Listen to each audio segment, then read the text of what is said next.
Durk's been locked up for a minute now, but his presence hasn't exactly faded into the background from his cell in Miami's Federal Detention Center.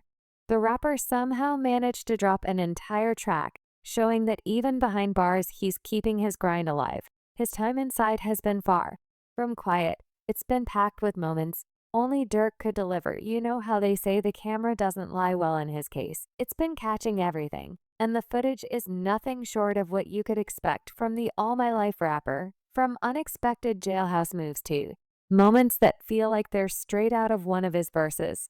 Durk's locked up antics have been keeping fans talking. Stay tuned as we break down some of the craziest footage from Lil Durk's time in jail, ordering a hit on OTF Jam's baby mama from jail. Durk's life behind bars seems to be just as dramatic as the world he left behind. And recent developments have everyone talking. The Chicago rapper, already facing federal charges tied to a murder for H plot, has reportedly been linked to another shocking move from jail, ordering a hit on OTF Jam's baby mama. But what did Jam do to deserve that? Jam was once a core member of Lil Durk's OTF crew, trusted and loyal. Or so it seemed. Reports now alleged that he's been working as an informant for the feds, a revelation that's rocked the streets and sent shockwaves through the OTF circle. His shift from loyalty to betrayal reportedly began after his release from a 12-year prison stint for attempted murder in 2020. Initially, Durk welcomed him home like a true brother, even going so far as to gift him $50,000 in cars, making it clear that he was valued and respected within the crew. At the time, Jam's reputation seemed spotless, with no hint of disloyalty. One insider explained that Jam had completed a 12-year prison sentence, and upon his release, showed up in interviews where he proudly claimed to have stayed solid throughout his incarceration.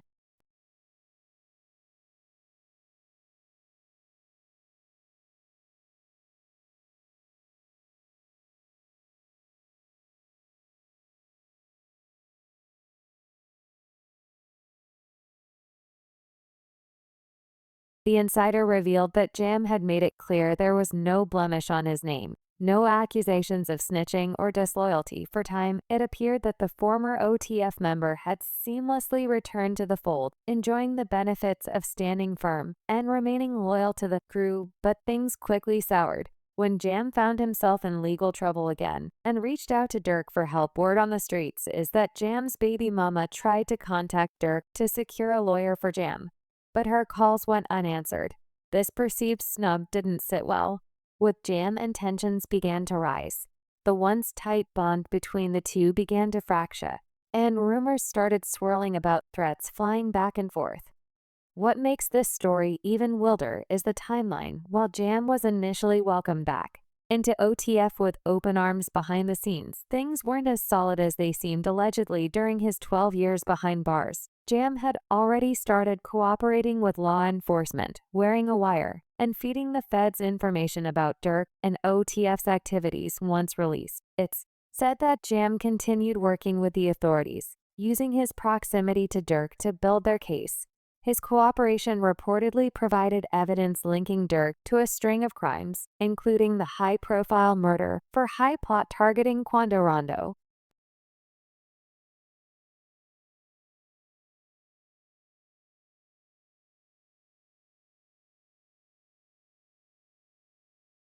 When Durk, who was already locked up, got wind of Jam's betrayal, things took a dark turn. Rumors suggest that Durk didn't just feel betrayed. He wanted revenge, allegedly from his jail cell. Durk put a bounty out on Jam's baby mama, Octavia Redmond, a 48-year-old postal worker, was gunned down in broad daylight on July 19, 2024, while delivering mail in the West Pullman area of South Chicago. The attack was calculated. Redmond was shot multiple times, and the shooter fled the scene in a stolen vehicle, which was later found abandoned and burned in a nearby neighborhood. Surveillance footage showed a masked assailant leaving the stolen car, disappearing from view near the crime scene, and returning minutes later before making their getaway. 2 months after her murder, a 15-year-old boy was arrested in Cedar Rapids, Iowa, and identified as the shooter. He was charged with felony first-degree murder and extradited to Chicago. Redmond wasn't just a random victim. Her name became a focal point in allegations surrounding Lil Durk and his relationship with OTF Jam, a former loyalist turned alleged federal informant. Theories circulating online suggest that Redmond's death was a retaliatory move orchestrated by Durk after discovering that Jam had been wearing a wire and cooperating with the feds for years. According to these rumors, when Jam's baby mama Redmond reached out to Durk for help securing a lawyer, she was ignored, a move that reportedly escalated tensions between the two. Once Jam's betrayal came to light, it's alleged that Durk, even from behind bars, put out a hit on her, an act seen as sending a message to anyone thinking of crossing him. While these allegations remain unconfirmed, they've sparked heated conversations across social media. Influencer and YouTuber Poetic Flacco shared a post claiming federal authorities believe Durk was involved not only in Redmond's murder, but also in the killing of Stephen Mack, the alleged shooter of Durk's brother DT Thing. The alleged motive behind Redmond's death mirrors that of Stephen Mack's, described as another retaliatory killing. Mack passed away on January 7, 2022, outside the Youth Peace Center in Chicago's Rosslyn neighborhood. Two assailants exited a car and opened fire, injuring Mack and a security guard. By December 2023, a federal grand jury indicted two men, Anthony Montgomery Wilson and Preston Powell, for Mack's murder. While Montgomery Wilson pleaded not guilty, Powell remained on the run despite the lack of concrete evidence directly linking Durk to these murders. Narratives of vengeance and betrayal have only grown louder. Jam, once a trusted member of OTF, allegedly flipped after his release from a 12-year prison sentence, becoming an informant and secretly gathering evidence against Durk. His cooperation reportedly played a key role in federal investigations into Durk and the murder-for-hire plot targeting Quando Rondo. The streets and social media alike exploded with speculation. Trenches News, a prominent voice in hip-hop circles, claimed in an interview with DJ Akedemiks that Durk's refusal to help Jam's baby mama was the catalyst for the fallout. Akedemiks even pressed Trenches about Jam's informant status, asking if he believed the rumors about Jam wearing a wire. Trenches didn't hold back, saying that whether it's the Quando Rondo incident or others he's been telling for a while now. Whack 100, known for spilling industry tea, jumped into the mix, alleging that Jam started cooperating with the FBI right after his 2022 release. This timeline conveniently aligns with the Beverly gas station shooting that killed Lou Piabi, Quando Rondo's cousin, which is believed to be part of the chain of events leading to Durk's current legal troubles. The dynamics here are brutal. Trenches laid it out, saying that if you're in that world, you got to feed the killers. And if you're the boss, you have to take care of your people, or they'll take care of you in ways you don't want. In other words, Durk brushing off Jam's call for help may have been the final straw, but Jam flipping to work with the feds turned the situation lethal. Durk's call for revenge was both a power move and a desperate reaction to betrayal. It's a dark reminder of the #1 rule in the rap game: snitches get stitches. But as the feds closed in, what happened next felt ripped straight out of a Hollywood script. A bold, high-stakes attempt at escape that was almost too wild to believe. Attempted escape from the feds, Little arrest on federal murder-for-hire charges, has been making headlines. But the story behind how he tried to escape the FBI is like something out of a movie. When the feds started closing in, Durk allegedly pulled a dramatic move, booking not one, not two, but 3 international flights in what looked like a calculated attempt to outsmart federal agents. But the FBI wasn't having it, and the Chicago rapper's plans came crashing down before they even got off the runway. According to reports, the drama started after 5 of Durk's alleged OTF crew members, DeAndre Wilson, Keith Jones, David Lindsay, Asa Houston, and another unnamed suspect, were arrested in connection to the Quando Rondo hit attempt. As his team got locked up, Durk reportedly went into overdrive, booking flights to Dubai and Switzerland from South Florida airports. But he didn't stop there. When those plans didn't pan out, he upped the stakes and arranged for a private jet to Italy. The FBI, however, was already several steps ahead. They tracked every move, watching as Durk shifted from commercial flights to private aviation and swooped in at Miami's Opa-locka Executive Airport just an hour before the jet was set to take off. According to an FBI insider, Durk's plan was a calculated move he believed could bypass federal jurisdiction, but the coordination between jurisdictions and the FBI's monitoring game proved too tight for him to slip through. While some saw the multiple bookings as a sign of an escape attempt, others, including his attorney Bradford Cohen, who's represented rappers like Kodak Black, have a different perspective. Cohen tried defending Durk's image, saying that he might not have been fleeing, but rather testing whether there was an active warrant against him. He said, "It's not unusual for someone to book international flights if they're unsure about their legal status. Sometimes people don't know if there's a warrant out, and international travel can trigger that alert." This theory paints a slightly different picture, one of a man trying to navigate murky legal waters rather than outright evading justice. Cohen pointed out that arrest warrants aren't always public, and individuals might use flight bookings to see if they're red flagged. But even with this reasoning, the timing and coordination of Durk's travel plans raise eyebrows, especially since he's now facing conspiracy charges in connection with the alleged murder plot.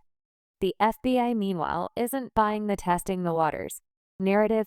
They see Durk's actions as a clear attempt to flee, especially given the stakes involved. The arrest of his crew members reportedly came with heavy evidence, and authorities believe Durk was making moves to avoid the heat that was rapidly closing in on him. His defense team is already working to shift the narrative, arguing that the multiple bookings don't necessarily prove an intent to flee.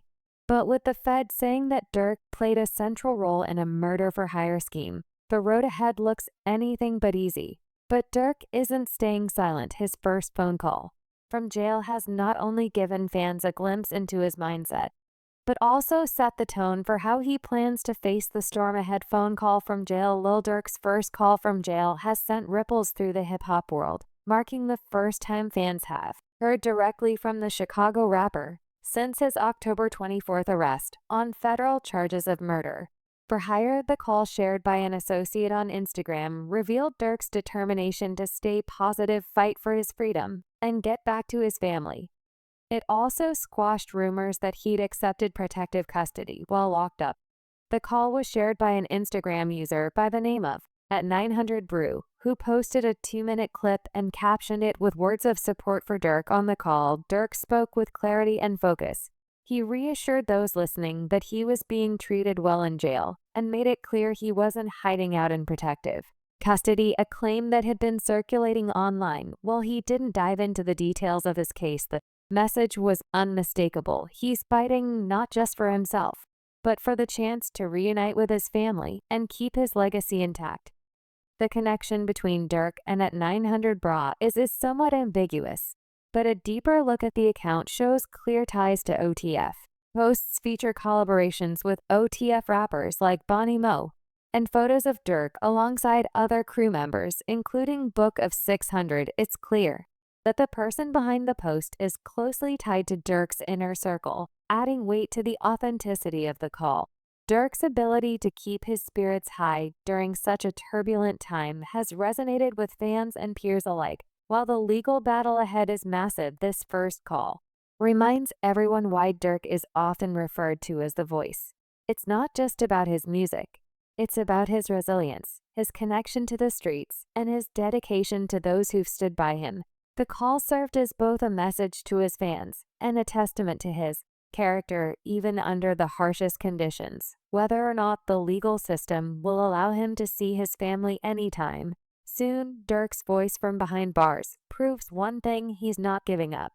But his next move took things even further, proving that even behind bars, he's still a powerhouse in the rap game. Durk dropped a verse that solidified why many consider him the GOAT. Song from jail with Hypno Carl. Durk may be behind bars, but that hasn't stopped him from reminding the streets that his presence in the game is far from over. Despite facing serious federal charges, the Chicago rapper is proving that his career is still a priority, dropping a verse straight from jail on Hypno Carl's latest track, Where Smirk Go. The song, released on November 1st, 2024, has fans buzzing as it features what's claimed to be Durk's first public word since his arrest.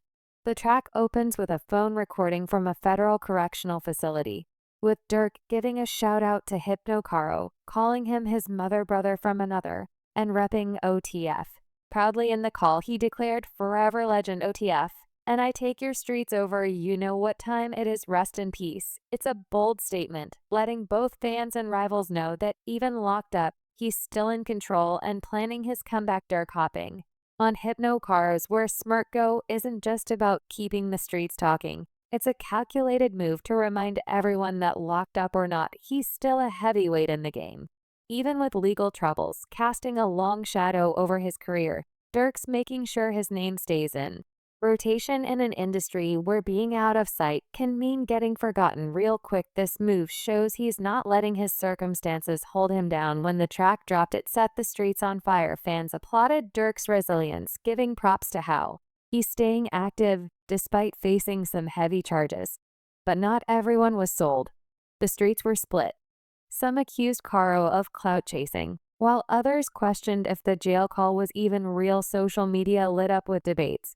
Some folks swore it sounded off, even hinting at AI being involved. One person joked about feeling some type of way if their homie called from jail just to lay down an intro, while others outright claimed the voice didn't sound like Durk's at all. This kind of chatter highlights just how polarizing Durk's presence is right now. But for Hypno Caro, this move seems deeper than music. Caro's been OTF family from the jump. He's stuck by Durk through the highs and lows, from his feature on Ghetto off Durk's Remember My Name album in 2015 to joining him on a 40 City tour. Caro's been repping OTF hard. Putting Durk on Where Smirk Go isn't just about showing he's still alive and well behind bars. It's a statement of loyalty and a show of solidarity for his brother. Durk's current situation behind bars adds another layer to the story.